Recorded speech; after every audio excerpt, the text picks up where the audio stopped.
أهلا بيكم. طبعا ده فيديو توضيحي بسيط للدارك سايد.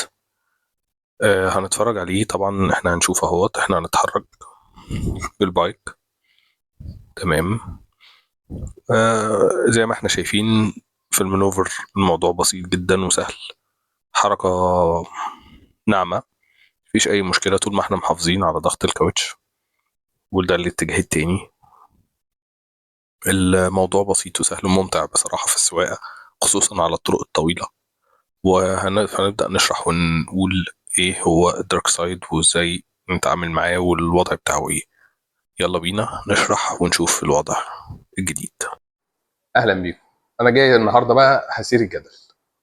موضوع ناس كتير قوي بتسال عليه، ما عندهاش المعلومه الكافيه. ناس بتقول لهم خلوا بالكم، ناس بتقول لهم ده خطر، ناس بتقول لهم انتوا ازاي هتعملوا كده، انتوا مجانين. طيب ايه هو الموضوع دوت؟ هو موضوع الدارك سايد. ايه الجانب المظلم اللي انا عايز اقوله دوت؟ يعني ايه دارك سايد؟ دارك سايد بالنسبه للتاير او الكاوتش بتاع الموتوسيكل، ممكن بدات تنتشر الفتره اللي فاتت، ان هتلاقي ناس مركبه في الكاوتش الخلفي بتاع الموتوسيكل، بالذات الكروزر والتورينج، مركبين كاوتش عربيه. ايه الموضوع ده؟ في ناس شايفاها ان هي دي ناس مجانين، وناس شايفه ان الموضوع مختلف وشكله حلو. تعالوا نقول ايه هو الموضوع ده. الموضوع ده منتشر ومنتشر بره جدا من سنين. وانا واحد كنت مجربه من 2019 وموتوسيكلي الفي تي اكس بتاعي. الموضوع بيختصر في ان انت بتروح تجيب كاوتش بمقاس معين عشان ما يعملش مشاكل. كاوتش بتاع عربيه بتجيبه بتركبه في بدل الكاوتش الخلفي بتاعك. طيب هل ده ابليكابل؟ ده ممكن فعلا، طبعا ده ممكن ان احنا نعمله، والموضوع ما فيهوش اي مشاكل. بالعكس، هو بيدي لك شكل كويس، بيدي لك استابيليتي، بتقدر ان انت تعدل عرض الكاوتش بتاعك من غير ما تغير في مقص الموتوسيكل او تلعب في اي شيء. بيركب على الستوك بتاعك، على رفرف الستوك والمقص الستوك. طب ايه مميزات الموضوع دوت؟ مميزات الموضوع ده ان هو بيدي لك ثبات اكتر، لان الجزء الملامس للارض بقى اعرض. بيدي لك راحه في المسافات الطويله، بيبقى الموتوسيكل بتاعك ماشي ثابت عدل. حتى لو انت مسافر وكده بيبقى ماشي، بيدي لك راحه في السفر.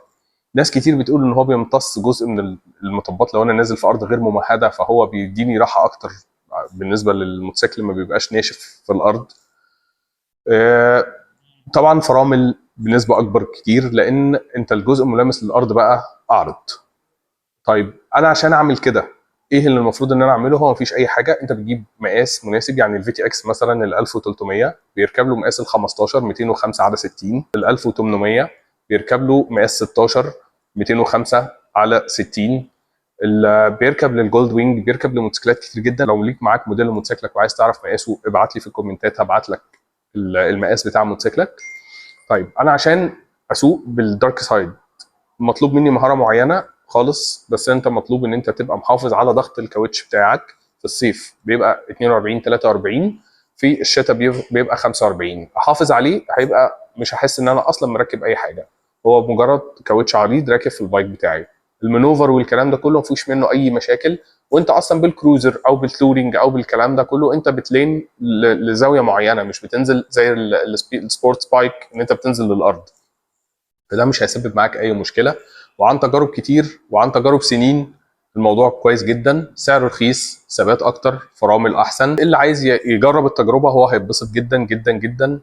فما تقلقوش، لو في اي اسئله انا معاكم اسالوني. انا مجرب ومركب لناس كتير الحاجات دي، فلو عايزين اي اسئله في الكومنتات وانا هرد عليكم. كل سنه وانتم طيبين، دمتم سالمين، سوء بامان.